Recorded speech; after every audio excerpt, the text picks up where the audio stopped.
what's going on, everybody? Welcome to another Brand to Table podcast. I'm your host, Henry Kaminski, your go-to for restaurant marketing and branding.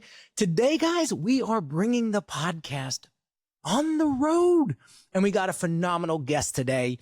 Local guy, created something out of nothing, and I'm so pumped to get into this story.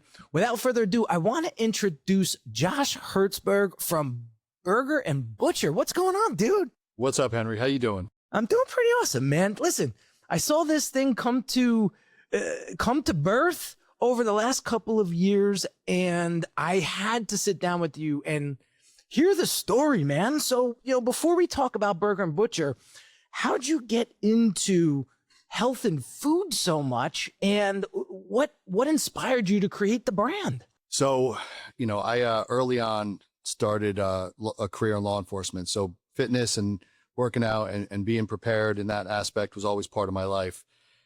But I did find myself, probably going on 7 years ago, with some health issues, especially a heart issue that I discovered was caused by a medication that I've been prescribed for over 20 years.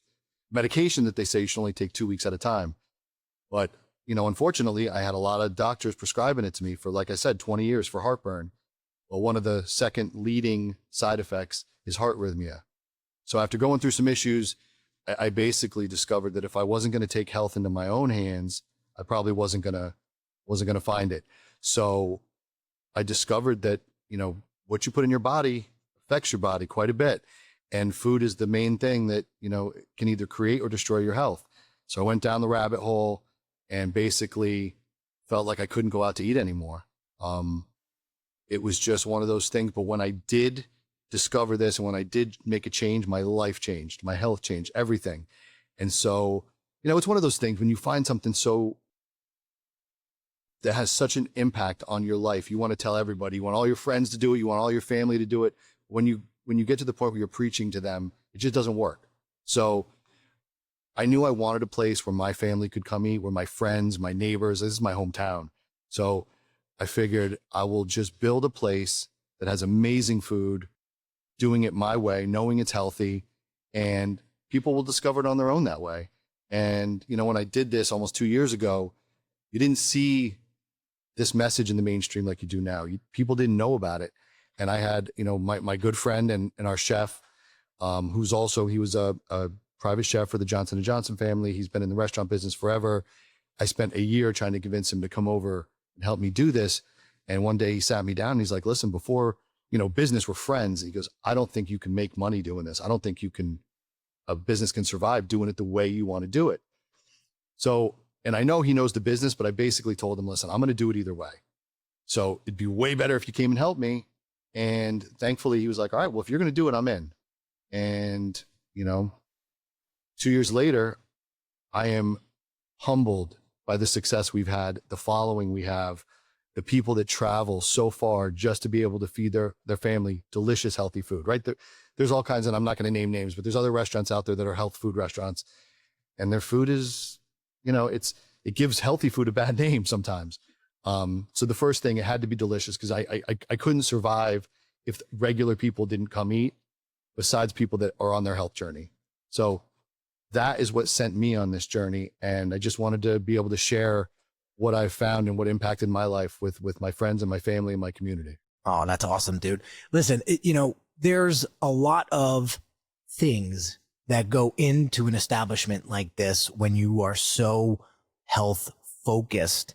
So what does that look like operationally? I want to give you an opportunity to tell the audience like what that looks like behind the scenes, because you're just not slapping patties together here. No, it's difficult. It's difficult to find partners and vendors who are going to be able to supply you with the stuff to do that right. I mean, right now, all the guys come in early because we prep everything every day fresh. That takes extra manpower. You have to be on top of this stuff.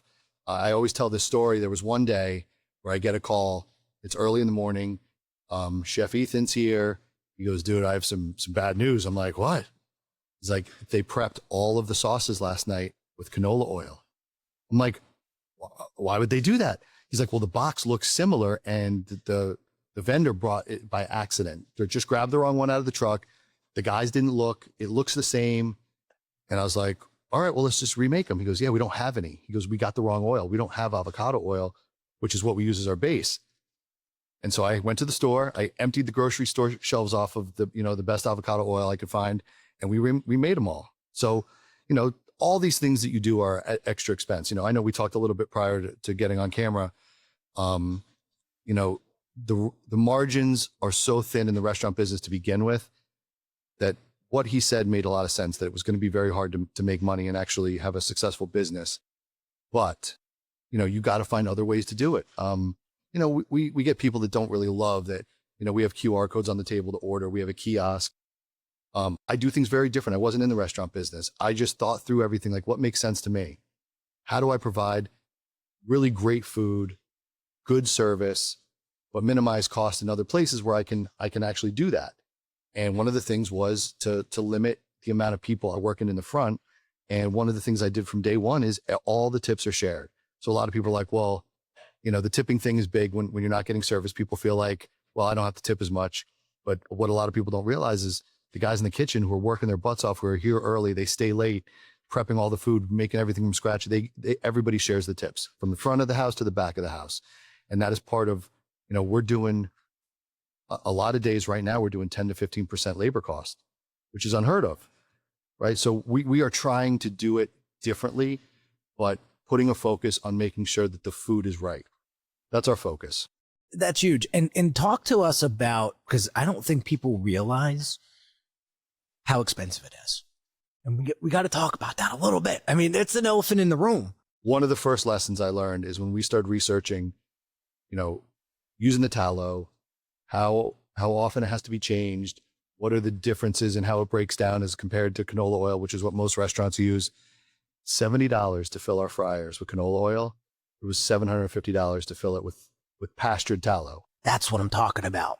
So if you saw like the big announcement from Steak and Shake when they went to tallow, and there was a lot of backlash because people, and I tell everybody all the time, like, our customers are private investigators, because that's how I was. When I went into a restaurant, what are you using for that? What are you using for that? I'm like, we have to make sure everything is done right. And Steak and Shake felt that right away because somebody found out that there was something that was being used in the processing of their tallow. To their credit, they jumped in and they said, you know what, we're going to fix that. And so you're seeing a lot of people are using it for marketing now, because it's you say you use tallow, most people don't know the difference. They're like, oh, good. But when you're using pastured tallow, there's no chemicals in the process and it's clean, real tallow, it's night and day what you're paying for it. Yeah. So let me ask you this. What's the biggest misconception when it comes to healthy burgers? So I was telling you the developer that we're working with for our new location, we had a meeting here. And so the one guy was saying on the drive down, his partner who had come here before was like telling him about the concept. He's like, oh, it's a great burger place. They got cheesesteaks and they do everything healthy. And he's telling me, he's like, in my head, I'm driving down here going, oh, I got to go sit and eat health food and pretend to like it while I'm meeting with this guy. And he was like, when he first sat down, he's like, you tell me what to eat. And so I recommended our French dip. And he was like, I got to be honest. He goes, this is the best sandwich I've ever had. He goes, I thought I was going to have to pretend to like your food. He goes, but this is amazing.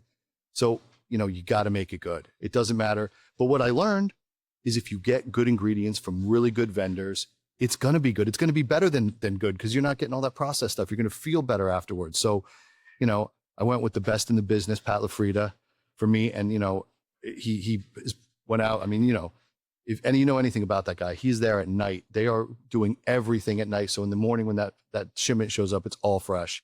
And then, 100-year-old French bakery out of Manhattan, Balthazar. That's where you get all your bread from? Yeah. Oh, nice. Which is not easy to do, but it matters. Right. That's awesome. So you mentioned that your guests are very health forward. They take their health very seriously. I want you to paint the picture of the ideal guest, your typical guest that comes into Burger and Butcher. So I remember this one family in the first year, they were super excited to find us, sits down. It's a whole family. It's at one of the big tables. She comes up and she's like, do you mind if I give you cheese to use on my burger? And we're like, no, we'll do whatever you want us to do. But can I ask why? And she's like, well, all American cheese is garbage. They process it with bad stuff. And I was like, well, can I show you our American cheese and the ingredients? And then if you still want it, we'll do it. And she couldn't believe it. And again, this was one of those things that almost, 2 weeks before opening, I didn't know what I was going to do for cheese because I like American cheese on a burger. To me, that's a burger. And there wasn't anything on the market except I saw a guy on the West Coast who was talking about this cheese he was using, finds out, Chef Ethan, friend of a friend, is the chef who started this company. And they were the first person doing American cheese, only person that I know of doing American cheese the right way. And what way is that? It's minimal ingredients. It's not processed. It doesn't have the garbage ingredients to the point where, like I said, these people are investigators. On a post this week, somebody goes, yeah, but what rennet are you using to create the process of the cheese? And, I didn't know the answer. I just knew it was a good product and I knew they were doing everything right. I knew the guys behind it, and they popped up and said, no, we're not, because there's an issue with some GMO stuff going on with the rennet that's being used in a lot of American cheese processing. But sure enough, they chimed in. They're like, no, we're using all natural. And just finding partners like that, think the way you think, they're going to do it right. And so, that's our customers, right? They want everything. When I say that my family eats here 5 days a week, I want people who think like I think to feel comfortable bringing their families here. And that's what we're seeing. We're seeing people, I always tell people, probably 50% of our customers come from 40 minutes or more away. Isn't that wild? To Sparta. Yeah. I have a client locally that a lot of his clientele is coming from like NYC, Hoboken, and they're right on Lake Apecon. Yeah. It's interesting how when you have a product that good, that service is that good, that they're willing to travel. Because I don't think, yes, they want good food, but I also think that these folks are so prioritized on their health. It's almost like their mentality is, I will do what it takes to put healthy food in my body. So, I always tell my wife, the other night we were going to go out to eat and we were debating, and I was like, listen, I'm like, we're home, kids are all over the place, everyone's doing stuff. Me and you are working. I'm like, the only time, generally that we all sit across and talk is when we're at a meal. Like whether that's at home or whether that's away, I'm like, but let's get them out of the house where we're all just sitting there. Those times are important to me. Like I love being able to go out with my family and share food. And did you like that? I like that. I'm a foodie. I love that. Yeah. And I just couldn't do it. So like being able to provide that for people that feel that way and be able to, they come and they eat and they feel good. And one of the best compliments I got early on was a friend text me and she's like, got to tell you this. I was at the gym working out and the two guys next to me were talking about how they just ate at your restaurant and they felt so good they could go do a workout and they didn't feel bogged down. They didn't feel like they needed to sit because they felt great. And to me, like those stories, people that, leave reviews that talk about, traveling an hour and a half and so happy to find a place like this that, it's humbling, but it's why we did it. Yeah, that's awesome. That is awesome. So talk to me. You mentioned before new location, not to put all not to let the cat fully out of the bag, of course, but so you're working on location 2. And what made you say, you know what? I want to go bigger. I want to expand. Well, like I said, I wanted to bring this concept to my friends, my family, my neighbors. This is my hometown. It was the perfect place to start. But I need more people. Like it's too small an area and spot is too small. We're turning business away on Saturdays. We're shutting the phones off. We're not doing online ordering to prioritize the people that drove 2 hours to sit in this dining room, making sure they have a good experience. But, we're leaving a lot of money on the table. So we need a bigger venue. We need a more populated area. And, I'm so blessed to have, and I said it to you earlier, I believe because we did this for the right reasons, did it the right way, that now I'm getting all these opportunities to grow. People coming here and saying, hey, we'd love to have you in our center. We'd love to have you in our town. Which is an honor. It's an honor. It's super humbling. I'm very much of the belief that, God, country, family, not always in that order, but those are my priorities in life. And I think that, I'm being rewarded for, genuinely doing things for the right reason. Like this wasn't to make money for me. I haven't taken a penny. 2 years, I haven't taken one penny out of this place. I make sure that my staff is taken care of. They're very important to me. I want them to be happy. I want them to enjoy being here. I mean, it's a job, right? But I want it to be the best, it can be for them. want my customers to know that when they come here, that our vow is that we are going to make sure every single ingredient that we give them is done the right way, that they're going to have a good experience. Yeah, I feel the passion behind that. That's huge. You know, I think a lot of people open these restaurants sometimes and they're so focused on the money. You could feel it, you could smell it, you could taste it, Yeah. you know, literally, right? And, you know, I've eaten here a few times already and I know that there's a lot of love that goes into the food. Like you said, I'm a foodie myself and you can just feel the difference. You taste the difference. You know, when you walk out of here and I said, you said, you don't feel like you ate a cinder block. Yeah. You know what I mean? That's huge. So we were talking offline a little bit, like you mentioned, and you had said something about, you know, Burger and Butcher. I want people to think of it as an elevated experience. So I want you to kind of get into that a little bit. What does elevated experience mean to you? Right. That's a good point. You know, the feel of the restaurant, right? We did I say leather chairs, they're probably a little more like pleather, but they have that feel of like the old school steakhouse. I've got the cow skull on the wall, you know, always have my American flag. But we're very limited here. Like we have so many great ideas of things that we want to bring that are elevated experiences. Our kitchen just can't handle it, which is why, you know, we're going to do a new kitchen, double the size in the new location. We're going to have some really fun stuff coming out of the kitchen that we couldn't do here. But it isn't the cheapest burger place you're going to find. We know that, you know, and I tried so hard to at least have the regular burger, a small order of fries, be reasonably priced. And I did check all the other places. So I made sure I was in line with what other people are doing, even doing it the way we do it. Cause I wanted a family to be able to come and make it affordable. But I know, I mean, our product isn't the cheapest because of what we do and how we do it. But I really wanted that family experience. But I also want people to understand that we're getting, you know, Pat LaFrieda is known for serving all the best steakhouses in the city. You know, we're serving an elevated product. Balthazar, you know, there's not many places that can get Balthazar from the city. Thankfully, I have great partners. I mean, you know, Pat LaFrieda and then, you know, my friend Steve in town, who, you know, has been a big help to me. I had no restaurant experience. I didn't know what I was doing. But I've been lucky. But, you know, when you get those products, you know, you're not getting served and waited on hand and foot here. You're not going to get that kind of service, but I promise that we're going to put everything into that food that we bring to the table. Again, continuing the conversation with the food, you had mentioned that you're bringing breakfast to the day part, or I should say you're bringing the breakfast day part into the mix. Right. Why breakfast? So it just started with me, you know, one morning wanted to go out to breakfast and I, you know, spent half an hour on the internet searching for a place that does breakfast the way that I do food here. And we found a place. It was an hour drive. We went. It was underwhelming. It was okay, but it was underwhelming. And I was like, we can do it better. You know, that's just how this started. I just know how I do things at home and I know my chef's capabilities. And I was like, we can do it better. So we started testing. And I mean, I was blown away with what they were putting out of the kitchen.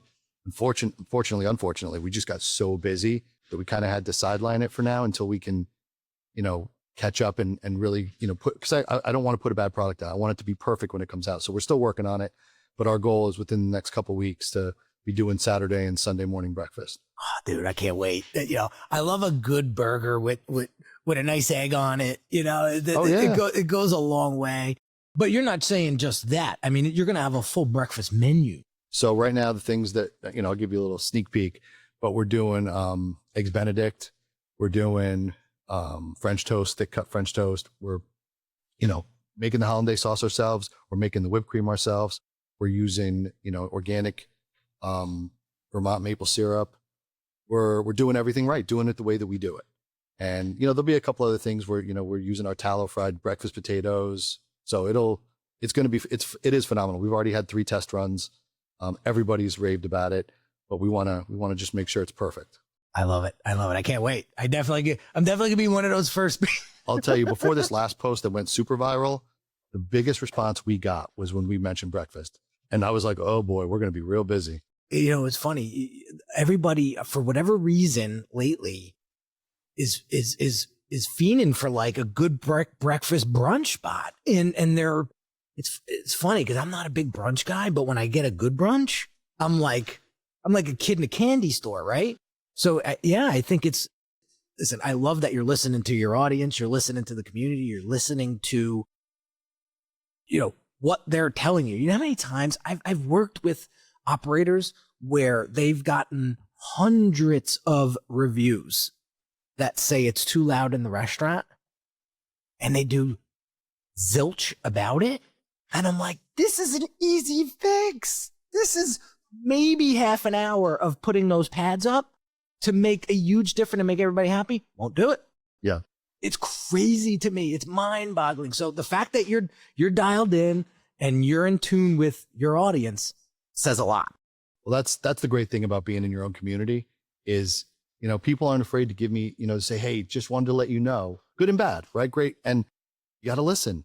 I'm not here every day, all the time. I don't know every detail, but I know, when I'm here, I walk around. If I can't hear the music, I turn it up. If I feel like it's too loud and people have to talk to each other too loud, I turn it down. You got to pay the details.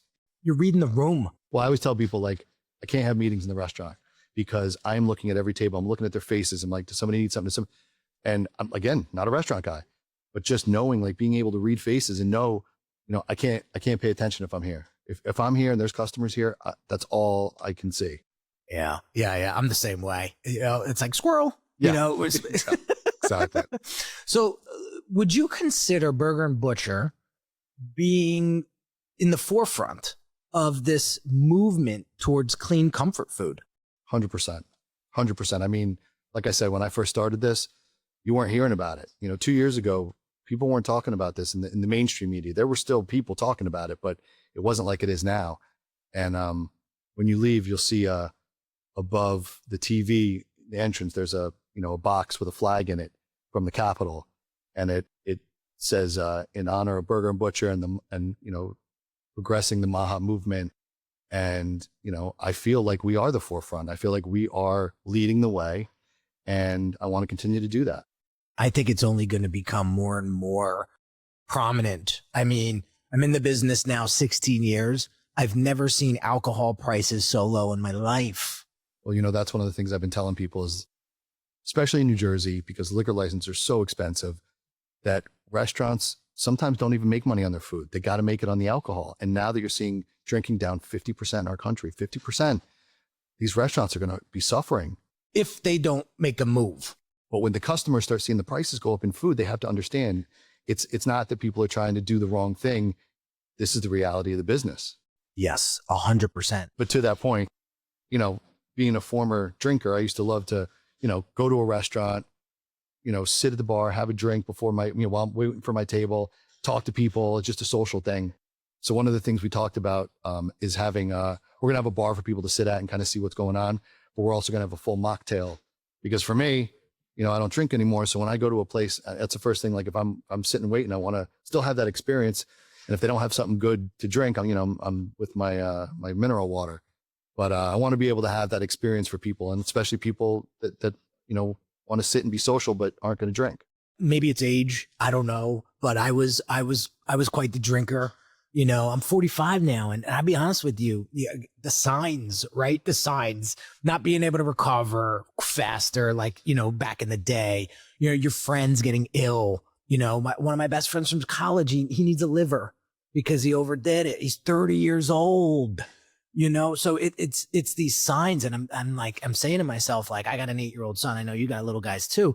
Like, I want to be around. And me and my wife this year was the first year we really got serious about, limiting the drinking. We're never going to stop food, so I give you a ton of credit. I don't think we'll ever stop cold turkey or completely, but, one glass of wine at dinner is good. We're not getting the bottle anymore, right. So, that it's just one of those things. But the fact is, times are changing. Your guests are changing their behaviors. And if you're not moving with the times, you're going to be in big trouble. So I want to move the conversation, because primarily this podcast is very branding and marketing heavy. And so I want to get into some of that discussion. So, what would you say is currently working on the social media front with Burger and Butcher? So my wife was in marketing, corporate marketing, and she quit her job to basically do our social media and help with their school full time. And, if you look through our page, you'll see we're very centric on the pictures of the food, wanting people to see what our product is. But then we have a lot of influencers in the health space, people that are going out and trying to help others find healthy food. And I would say that's probably been the biggest mover, Seed Oil Scout, a leader in helping people find healthy food. I mean, they were doing it before anybody was doing it. And I was a user of that product, going online. I'd be in a new city. All right, where the healthy food at? I'd use Seed Oil Scout. So I always say, like, for me, when I got that sticker on my door, we were with the second restaurant in New Jersey to be Seed Oil Scout certified. And that meant a lot to me because we used to use it to find healthy food. Things like that. The influencers that are in the health space that other people follow to find healthy food, when they give us their stamp of approval, that means something. Because I know for me, there's lots of restaurants that I go to expecting this great experience. And if I'm like, I'm certainly not going to recommend it to other people. We talked about that. Like, there's health food and then there's healthy, good food. Yeah. And there's some people doing it great and there's some people, doing it to make money. But Yeah. I would say, if it wasn't for social media, we don't exist. We didn't make it. Yeah. What kind of content? You mentioned the influencer partnerships. That's one, but specifically the types of content. I'm talking about video versus still images. The types of content you create. One thing, I've heard, I've seen, and I know from my own personal preference is people connect with other people, right? Brands are brands, and you grow brand trust. But they want to know the story. Why should we believe you? Why are you doing it that way? And, to your point, why you do what you do is I know I need to be out telling my story more, but I am just not the guy to pull out my phone and talk to it. That is just not me. So opportunities like this, where I get to tell my story to another person, because like I said, talking to the phone just isn't my thing. I think that's huge. And the podcast I did with Seed Oil Scout, we cut some clips out of that. They've always done super well. I think people want to hear the story. They want to know, why are you doing what you're doing? And then once I know the real reason, now I know I can trust you. So is that what you think is missing right now in your content repertoire? Absolutely. Is getting that story out. 100%. It's great. I mean, it's great that you know that. I do. Because a lot of times they're like, listen, I'm just not going to do it because I'm not that guy in front of the camera, right? And they completely negate it. And it's their sharpest sword. It's their sharpest tool in their toolbox, and they just decide to do it. So go with what works. Right. It's funny you bring that up because I would never be able to come into this restaurant and be like, hey guys, you need help with your marketing? Like, I would never be that guy. I can't. It's just, I think I'm a fairly good salesperson, but I could never walk in like that and try to pitch that, and so I'll be honest with you, I've been using this podcast as my comfort zone to meet people like you. Yeah, I've seen you around in the coffee shops and I've been here a couple of times, but we never really had a conversation. Right. This opportunity, this platform gave me the balls, so to speak, to say, you know what? I got something that I think he might be able to leverage and provide value to him. Let's see what he says. And you got right back to me. I was shocked. I was like, this guy can tell me to go shoot real quick. I mean, does he really need to get on another podcast? And listen, I took my shot and you said, you know what? Yeah, let's do it. Well, listen, first of all, you're a local guy, right? So I always love to do business and work with local people. I've seen some of the work you've done, with friends of mine, and you do, it's just so natural. It is. And that's important to me, is that it's authentic. And I know what I'm not good at, right? I know where I'm missing the mark. And I'll tell you, I mean, we do a phenomenal job with social media. My wife does a great job. I think I don't think there's any other restaurant that has more followers than we do. And we've done it in 2 years. I noticed that. And they're very engaged. They're very active. One of the things that I want to share with everybody is make sure you're paying attention to the people that are following you. You know how many times I have to unfollow people? No, like have them, like I go into my followers and I make sure I delete them, off the grid, because I don't want Instagram picking that up as like, that's the type of person, because it's clearly spam. Right. Oh, there's a ton of that. Yeah. And you have to kind of do a cleaning, more often than not these days, because it's so easy to get botted. It's so easy to get these followers that are just nonsense. And now it's kind of tricking the algorithm. And now you got thousands of them before you know it. But I noticed this growth, 37 something thousand followers over the last 2 years, which is huge because you did it. We were talking about this before. You did it slow. You did it right. You did it very strategic. And I think that's why it's helping you. But here's my big question. And I ask this a lot. God forbid, I'm going to knock on wood without making a huge noise. Right? Yeah. What happens to Instagram? Instagram disappears one day.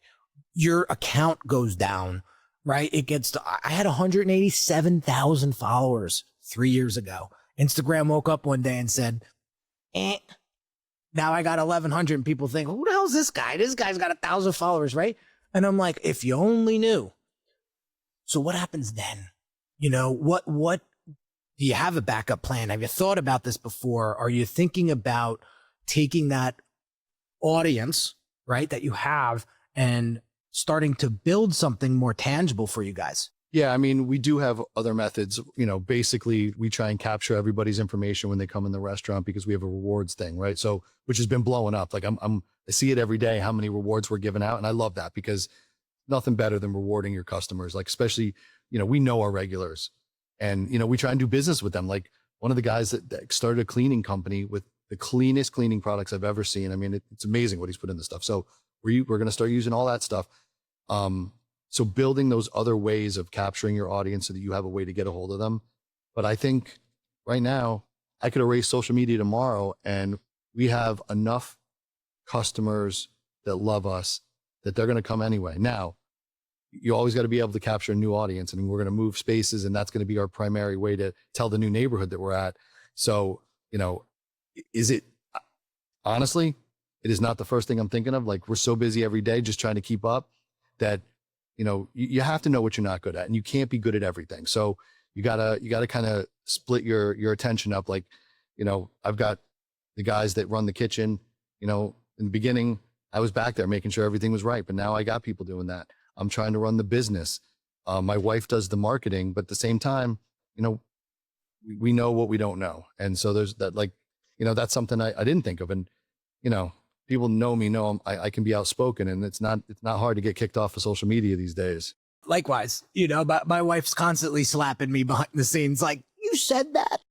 But listen, I have to listen. If I don't say it, I feel like I'm doing the audience a disservice. You know, I'm doing my community a disservice if I don't bring it up, you know. But you have Toast, which is fantastic. We work inside of Toast a lot. Inside of their marketing features. And if I come into a client and I see them using like a Toast, like basic plan or standard plan, I always say, listen, if you have us operating your Toast marketing through Toast, it's worth the extra couple of bucks because we're going to be the ones that are constantly in there and running it. And you're going to see that money come back. And the one thing I love about Toast is it tracks to the penny. So I can say to my folks, guys, we just ran this campaign. It brought in $18,000. Well, and to your point, you know, we did it. We set it all up. We got it all going and we're not using it because we're all busy doing other stuff. So, you know, that's a great point because, you know, there are these tools, but unless you're using them, they're useless. I hear people, I'm on the boards and I hear the people online, Toast is too expensive. Open Table's too expensive. You know, we're going to switch to Resi. Resi has zero marketing capability. Right. And they're worried about their cover charges and things like that. And I say to myself, if you're using the tools properly, that you're not even going to feel that money. You're not even going to feel that increase. And so you have to think about that, you know, but to your point, it is a huge objection where people are like, this sounds great, but I know I ain't going to use it. So it's not going to be worth my while. I need somebody to do it. And that's the biggest friction point. So I'm working with Toast. I'm working with Open Table to figure out, hey, listen, that's a big pain point for you guys. How can I help? Yeah. And so I have lunches with my Toast people. I have lunches with my Open Table people. And we're trying to figure out how to help me and help them get more accounts, but help me get more accounts because, listen, we've been doing this for so long. I have a system in place. We talked about that earlier. When you got those systems, whole different ball 100%. game, right? You dial it in and you let it ride like flying a plane.